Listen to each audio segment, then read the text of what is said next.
He works for them. This is unbelievable. Islamo-fascists telling the president of the United States what to do with Americans stuck in Kabul. And he's like, well, because it's all part of the plan. It's the most humiliating garbage I've ever seen from an American president. We've seen some pretty humiliating garbage from the American president. Joe Biden has now resisted pleas from our allies to extend the withdrawal deadline of August 31st. Now remember, it was Joe Biden who originally set that deadline of August 31st. Joe Biden came in, he said, August 31st is the day that we are going to get out, and then we can celebrate the end of the Afghanistan war by September 11th.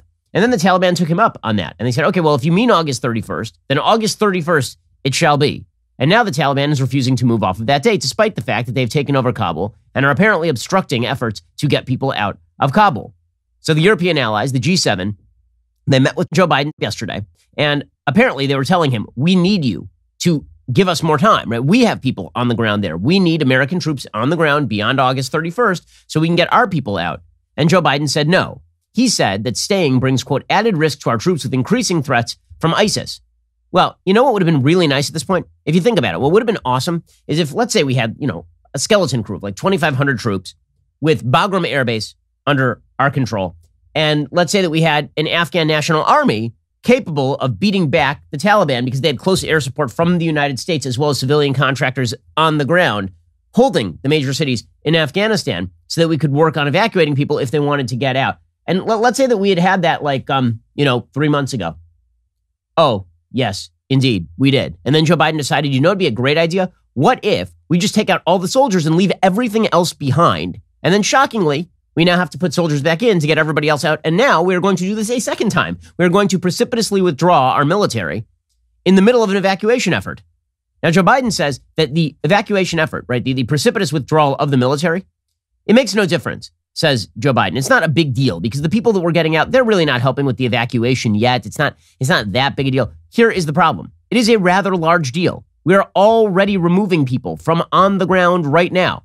And no matter how many times Joe Biden says, we can still remove people. If we're out by August 31st, we have to start removing American soldiers from the ground in Kabul today. Right? And we have started removing American soldiers from the ground in Kabul as people are attempting to get to the airport. Now, that's all fun and games, right? Until it comes time for the mass evacuations to happen and we need more people on the ground. All of this springs from a peculiar ideological failing of Joe Biden when it comes to the American military. Joe Biden believes that leaving Americans behind in Kabul is less important than getting American soldiers out of Kabul. That is the basic calculation that is going on right now. He believes that Americans will just forget about what's going on in Kabul. That if Americans are left behind, which undoubtedly there will be, particularly outside of Kabul, because right now we're just talking about the Americans who are in Kabul. There's still presumably hundreds or thousands of Americans who are outside of Kabul, still in Afghanistan, who may want to get out. We have no way of getting them out now. His belief is that if he can just brazen this out for a couple more weeks, if he can just brazen this out to the point where the vast majority of Americans are out of country, the media will turn from yelling at him to praising him for ending the war in Afghanistan. Americans will forget about everything bad that is happening in Afghanistan, and it just won't be on the front pages anymore, and everything will go back to normal, except he'll get credit for ending the Afghanistan war. That is Joe Biden's main calculation. Americans won't care about the midterm or long-term strategic consequences of pulling out of Afghanistan. Already, that's been pushed into the background. The acute crisis on the ground in Kabul has made people already forget and really not care very much about the fact that China is sweeping in, that Russia is very eager for the United States to leave Afghanistan, that Iran is very eager about all of this, that the United States just lost its air bases, not just in Afghanistan, but also in Pakistan. Right? The American people are not even thinking about that stuff right now. They're just thinking about the acute crisis. So Biden's belief is, if we can just get past this acute crisis, if we mostly solve the acute crisis, most people will leave us alone. And my approval ratings will start to go back up again. He's now down to 41% in the approval ratings. What he can't have, however, in his own political calculation, is attacks on American troops by ISIS. Which is, again, a very bizarre calculation because American soldiers are there to repel attacks from terrorists to protect American citizens. Joe Biden's logic, however, is if we have to leave American citizens there to prevent attacks from ISIS on American troops, we will do that. That is the precise reverse of what the American military exists to do. The American military exists to break things and kill people in defense of Americans. Joe Biden's belief is that Americans should continue to be in danger. American civilians should continue to be in danger so that we can protect American troops. That's not the way any of this works. Civilians are not there to protect the military. The military is there to protect civilians. And if you ask anyone serving in the military, they agree with this. This is not an anti-military point. This is a definitional point. If you ask anyone in the military, what is your job? They would say, my job is to protect Americans. Joe Biden believes that apparently the Americans who are stuck on the ground in Kabul are less important than getting the troops out because ISIS might attack the American troops at Kabul airport. Again, that is only happening as a direct result of Joe Biden withdrawing what military we had from Afghanistan in the first place and also destroying the Afghan military from the inside. Remember, the entire Afghan military had been built along the lines of working with the American military in terms of being able to call in close air support and use both the American Air Force as well as the nascent Afghan Air Force, which required American upkeep. Joe Biden withdrew all of that, and so the forces just dissolved. Joe Biden's original plan as of July was that the U.S. would leave, the Afghan National Army would probably hold for another few months, and then it would probably collapse, and then he would say, well, it was going to happen anyway. But it didn't happen that way. As soon as the U.S. withdrew, the entire thing collapsed, and now you've got Americans trapped, and Joe Biden's highest priority is not getting the Americans who are on the ground in Kabul out. It is getting the soldiers out. Because he is afraid for two reasons. One, if there's an attack on American troops, the American troops are going to have to fire back, and then we're going to have to put real troop numbers back on the ground in Kabul, and the war that he was so eager about withdrawing from will have now been heightened to its greatest point since 2014, and will have no foothold in the country. Right, so that is his great fear, is that we get drawn back into the war because he's such a moron, and because he created this situation himself. That is fear number one, is there will be attack on American troops. The second fear that he has is that the protraction of the conflict will lead to political consequences. So one is the conflict itself, and one is the timeline of the conflict. He is hoping this whole thing is over by September 11th, and then he can go back to watching Matlock and spooning cream of wheat into his addled mouth. Right? That is his greatest and most ardent desire. And all they have to do to get there is just keep lying to you and keep fibbing to you and keep hoping that you stop paying attention. And instead you pay attention to their budget deals, and instead you pay attention to COVID. It's wag the everything else in order to distract from what's going on in Afghanistan. And again, the baseline for success is now set so low in Afghanistan that if we get out the majority of the Americans who are on the ground, Joe Biden is going to call it a success. If we get out the vast majority of the Americans who are on the ground, we leave a few behind, but we get everybody else out, he's going to call that a success and say, well, it was always going to go this way. He's already saying this, like right now. They're already calling it a huge success and saying it was already going to go this way, even though it was not destined to go this way. This is a Joe Biden decision, pure and simple. And even though it is certainly not a huge success, the whole point, for example, of the evacuation of Dunkirk was to preserve the British Army to fight the Nazis afterward. It is not called a success when you retreat in the face of a 8th century goat-herding barbarian army for no reason other than your own vanity, which is what Joe Biden did right here. So here's the latest from the New York Times. President Biden said Tuesday the U.S. intended to withdraw completely from Afghanistan at the end of the month, as planned, rebuffing pleas from Britain, France, and other NATO allies to keep troops in Kabul and hastening the end of a frantic evacuation that has become a grim coda to 2 decades of war. Again, even the way the New York Times phrases this, a grim coda to 2 decades of war. The United States had lost 0 troops in combat since February of 2020. The main American effort in the war ended in 2014. All media coverage is directed toward the idea that it was a bare bones necessity for the United States to get out of Afghanistan completely. That is not true. And by polling data, by the way, the polls suggest that Americans wanted out of Afghanistan. But if you said to Americans, should we leave like a skeleton force in there in a non-combat facility to advise the Afghan military? Most Americans are like, okay, because we do that everywhere. We have American troops all over the world. We have American troops in probably over 100 countries at this point.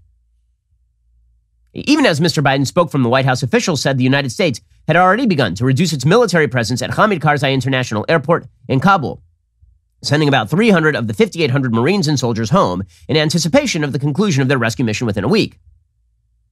The sooner we can finish, the better, said the president, hours after informing world leaders of his intentions during an emergency virtual meeting. Citing the threat from ISIS-K, which is like Special K, except with Islamic terrorists, and operating in Afghanistan, he said, every day we're on the ground is another day we know that ISIS-K is seeking to target the airport, attack both U.S. and allied forces and innocent civilians. Yeah, it would be great if we had like a military presence that could kill those bastards, wouldn't it? Yeah, I wonder where that went. Biden didn't close the door to extending what has become an immense evacuation effort. He said he has contingency plans, but I don't trust him on that because he said this was all planned in the first place. Remember, it was all part of the plan. Joe Biden has now taken on the full Heath Ledger in the Dark Knight perspective of the Joker, which is nobody panics if you have a plan. Okay, well, there's no plan. You're just saying there's a plan. And we all know this. We all know this. So the troop drawdown has begun, according to Stars and Stripes. The president stuck to his deadline on Tuesday. His decision came as the Taliban warned it would not accept a deadline extension. That's the real reason. It's not because Joe Biden thinks we're going to be done by August 31st. He knows we're not going to be done by August 31st. You can't find a single person in an intelligence or a defense position who believes that everyone who needs to be evacuated will be evacuated by August 31st. They do not exist. Okay, this is across the aisle. There is bipartisan agreement across the aisle that this will not be done by August 31st. What is the real reason that August 31st is the date? Because the Taliban, again, a bunch of barbarian goat herders from the 8th century, are telling Joe Biden, the president of the most powerful military force in the history of the world, what to do. That is how craven and pathetic and buffoonish this president is when it comes to foreign policy. I mean, that's unbelievable. The Taliban are saying, you guys better leave by August 31st. Now, the normal American response would be, or what? Or what? We have overwhelming air power. We have the most powerful military on planet Earth. And if you touch us, we will bomb you forward into the Stone Age. If you touch us, you have no Air Force. We will still go in and we will kill so many of you, it will make your head swim. And then you can talk all you want about how you took over the country. You're going to have a lot of bodies to bury. So you're going to let us do what we need to do, or we're not leaving. Right? We could do that. But Joe Biden is so scared of the bad headline of having to actually bomb the Taliban, his new peace partners, that he is now running PR for the Taliban. He is now enthralled to the Taliban. He is bowing before the Taliban. He works for them. This is unbelievable. A bunch of theocratic, fascistic Islamo-fascists telling the president of the United States what to do with Americans stuck in Kabul. And he's like, well, all right. It's the most humiliating garbage I've ever seen from an American president. We've seen some pretty humiliating garbage from the American president, ranging from the president having interns on their knees in the Oval Office to January 6th. I mean, we've seen some pretty bad stuff from American presidents in the course of my lifetime. Let me just say that this makes all of this look like nothing. The president of the United States playing PR spokesperson for the Taliban. Remember, this is the group that housed the people who committed September 11th, killing 3,000 American citizens, refused to turn over Osama bin Laden. These are the exact same people, okay? It is not a different group. Mullah Omar's son is on the Taliban ruling council. The head of the Haqqani network, which is an al-Qaeda offshoot, is on the Taliban council and currently running security in Kabul. The co-founder of the Taliban with Mullah Omar is now back in power. It's the exact same human beings. And Joe Biden is not just taking their statements under advisement, he's just listening to them. So how many Americans are still left over there? Apparently, the Pentagon finally announced how many Americans were out. Now, you'll remember as of last week, it was like 2,200 Americans were out. And we kept saying over and over, members of the press, so how many Americans are out? How many Americans are out? People kept asking because the Biden administration was just giving overall evacuation figures, right? They were loading a lot of Afghans onto planes, and then they were saying it's 30,000, 40,000, 50,000, 70,000. And Americans were saying, okay, right, but how many of those are Americans? Because we've been told there are 10 to 15,000 Americans on the ground in Kabul alone. Forget about the rest of the country. Yesterday, the Pentagon said that there were some 4,000 American passport holders and their families who had been evacuated. So if you just do the math, you're still talking about, less than a third of the Americans in Kabul who have been evacuated at this point? How's this for a title? Ben Shapiro Show subscriber destroys like button with clicks and logic. I'd watch that. Make it happen, gang.